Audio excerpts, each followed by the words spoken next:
Que regresamos aquí a Prohibido Callarse. Nada, y tenemos ya nuestro panel, como lo anunciábamos, un grupo de amigos, colegas, que todos respetamos y queremos muchísimo. Está con nosotros María Fernanda Silva, básicamente es parte del equipo de los mosqueteros de por la mañana. Sí, señor, la mosquetera principal, María Fernández, la que nos ordena a nosotros qué es lo que tenemos que hacer cada mañana ya en Actualidad Radio 1020 y 1040. También está con nosotros pues Ramón Mestre, un queridísimo amigo y colega que nos acompaña también en estos análisis. Mi querido Ramón, gracias por acompañarnos. Y Juan Pablo Salas, colega de Caracol, donde tenemos un gran número de amigos y donde también pues tenemos un gran número de colegas que respetamos y queremos mucho. Entre ellos se distingue, por supuesto, Juan Pablo. Gracias por acompañarnos, mi querido amigo. Nada, vamos a empezar con las encuestas, aunque vamos a tener que analizar, y lo vamos a hacer más adelante, la polémica que se ha suscitado en este programa por unas declaraciones que hizo el alcalde Regalado que el día de ayer sobre la cuestión de los transgéneros. Que estuvieron viendo, no sé si estuvieron viendo, tuvieron la oportunidad de ver algunas de las cosas de la encuesta. ¿Qué te llamó la atención? Una de las cosas que llamó la atención, y habíamos visto los números en cuanto a la parte política, pero sí en cuanto al interés de la comunidad.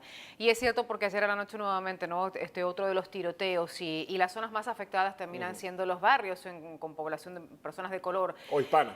¿Hispanos o negros? Pero en su mayoría sabemos que hay un área en particular que la policía llama, ¿no?, las zonas más calientes. La diferencia, vemos en las encuestas, cómo necesitan inevitablemente que les presten atención, qué es lo que está pasando con estos tiroteos, mientras que el resto de las comunidades que no se ven afectadas por la criminalidad están pensando principalmente en el tema del transporte, en el tema del trabajo, pero hay un problema gravísimo en estos momentos que estamos amaneciendo todos los lunes con tiroteos, ¿no?, como los que vimos recientemente y este fin de semana, que desde un vehículo a meterse en una propiedad, y no solamente están matando a los niños, están matando a los jóvenes y los vimos en las puertas de las escuelas. Hay que prestarle atención a los requerimientos de la comunidad y dependiendo la zona. No hay un problema en general del condado. Hay que empezar a focalizarse por zonas para trabajar directamente en contra del crimen, en contra del tráfico, principalmente para resolver los problemas de transporte también que tienen la gente que vive en el sur, ¿no? Ramón, ¿te llamó la atención los números de Carvalho? Los números de Carvalho son estratosféricos. Yo creo que efectivamente el director de las escuelas públicas, el superintendente, como le dicen aquí, pues goza no solo de un gran apoyo dentro de su propia junta de gobernación, que es la comisión o la junta escolar, sino además que recibe un buen trato en la prensa, y si hay problemas en las escuelas públicas, no se los achacan directamente a él, ¿no? Se los pueden achacar a directores de escuelas, al gobierno federal. ¿Es el caso de Cathy Fernández Rondón? El caso de Cathy, por ejemplo, la preocupación en la comunidad afroamericana con los asesinatos de jóvenes y de no tan jóvenes en sus zonas, que además es un reflejo de que aquí existen varios Miamis. Y lo que nosotros podemos vivir aquí no lo están viviendo en Miami Gardens o en Liberty City. Pero bueno, volviendo al caso de Cathy Fernández Rondón, aun cuando los afroamericanos tienen esas inquietudes y esas preocupaciones, ningún candidato, a diferencia de otras elecciones, se ha lanzado para retarla. Pero es que está blindada en contra de las críticas. Yo soy uno de los que la he criticado. Sin embargo, también reconozco de que está blindada, de que esta tiene un apoyo en todas las comunidades. La comunidad afroamericana básicamente le da un respaldo en la encuesta espectacular. Las comunidades anglo, aún la comunidad cubano-americana o la comunidad hispana sigue dándole un apoyo extraordinario. No solamente son los dos políticos más, o sea, con más positivos aquí en el condado de Miami-Dade, Carvalho y Cathy Fernández Rondón. Hay otro tema que me parece que es tremendamente interesante, y además va a ser un tema para los próximos meses y el próximo año, que es FPL y el tema de Turkey Point. Va a referéndum el contrato que FPL tiene con nosotros en el condado de Miami-Dade para proveernos energía. Si los residentes le dicen que no a ese referéndum, el caos viene después, porque no sabemos quién nos va a dar pues energía, pero esto es un reto que tenemos todos y tienen ellos. Bueno, yo pienso que en realidad la Florida debería desregular un poco el tema del mercado eléctrico y permitir que otras empresas proveyeran electricidad. No es así, es un mercado prácticamente monopólico en la Florida y eso es muy difícil que cambie de un momento a otro, requeriría de una acción política mucho más fuerte. Yo no veo que la gente vaya a decirle que no a FPL, yo sí creo que la gente está poniendo el dedo en la llaga, y la llaga en este momento está en Turkey Point. La gente está pendiente y atenta a lo que está ocurriendo ahí, aunque es un tema un poco complejo, un poco difícil de entender científicamente, porque hay términos y cosas que la gente no comprende. Si se dan cuenta que está en peligro su bahía, que está en peligro su agua, y la gente quiere que hagan algo al respecto. Así que yo pienso que a FPL le conviene hacer un buen trabajo en Turkey Point y un buen trabajo de PR con la población, con la gente, para convencerles de que vale la pena seguir adelante con ellos. Pero desregular el mercado y suspenderles a ellos un contrato, yo lo veo muy difícil. Tendría que ocurrir una especie de tragedia. Imagínate, suponiendo que la gente no esté de acuerdo, ¿qué opciones tienen? Por eso, y ese es el grave problema. Mira, si no hacemos la denuncia, ¿no? Y cuando veíamos las encuestas pasa lo mismo que con Trump, que uno dice, hace lo que sea y la gente lo sigue apoyando.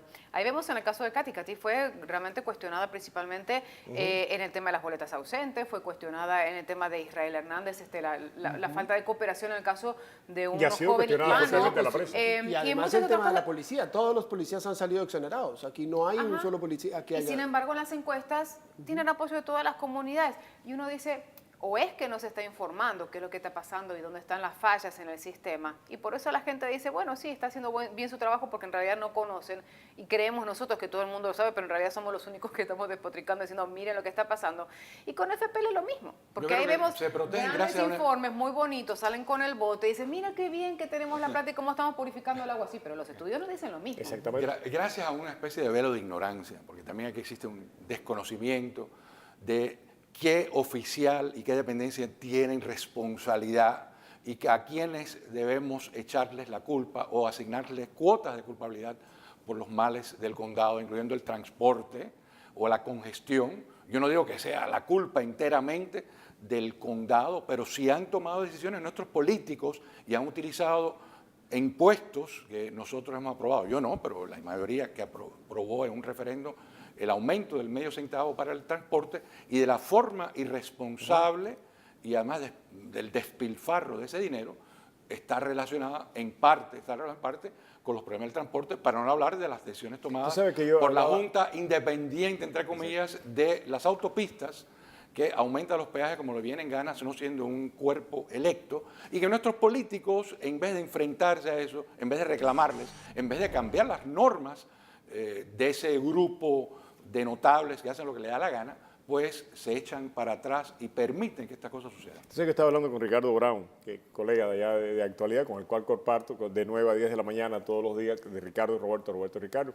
Y me decía Ricardo algo bien interesante, que él básicamente, bueno, ha cubierto en cualquier parte del mundo cualquier cantidad de noticias, pero me decía él que él en Connecticut fue reportero local y que allá los residentes eran tremendamente exigentes. Claro. Y decía él, si en Connecticut hubiera pasado lo que está pasando con el tráfico aquí, y ponía no solamente el ejemplo del tráfico, ponía varios ejemplos, pero principalmente el ejemplo del tráfico. Dice, a todos esos políticos, vamos a Ricardo, a todos esos políticos lo hubieran sacado inmediatamente. Y aquí la gente protesta, pero no hay acción política atrás de la protesta. Yo entiendo que eso tiene que ver con el hecho de que esta es una ciudad eminentemente inmigrante y a la gente le cuesta muchísimo trabajo entender cómo funciona el sistema político estadounidense y particularmente cómo funciona el sistema local. Uno puede entender y preocuparse de lo que pasa con los presidentes y lo que pasa con los senadores y congresistas, que es más fácil de entender, pero lo que está ocurriendo con los comisionados, al latinoamericano le cuesta mucho esfuerzo entender qué es un comisionado, cuál es su tarea, qué es la fiscal. ¿Y quiénes son protagonistas? Y además, de qué son responsables, como decía Ramón. Bueno, tal vez que son más previsivos, porque en América Latina es peor.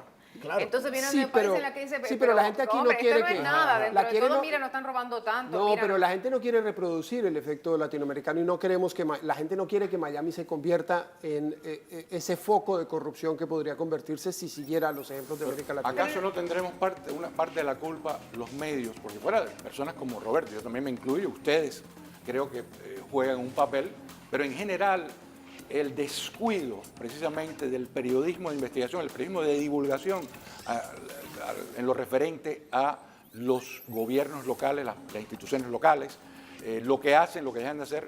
El Herald, por ejemplo, nos informa acerca de lo que para mí es una cifarra, una estafa con respecto al museo, porque es una estafa que se reproduce, es un patrón de conducta. El subsidio público a este museo, sabemos perfectamente bien, porque pasó con el Centro de Artes Escénicas, que los grupos privados no van a cumplir con lo que han prometido y entonces no cumplen sabiendo que nosotros, los contribuyentes, vamos a rescatarlos con la anuencia de estos irresponsables y cobardes comisionados, que casi en su mayoría son inoperantes. Tenemos que regresar con esta categórica afirmación de nuestro querido Ramón. Y cuando regresemos vamos a hablar de otro fenómeno que aquí en los Estados Unidos, que es el fenómeno de la política nacional.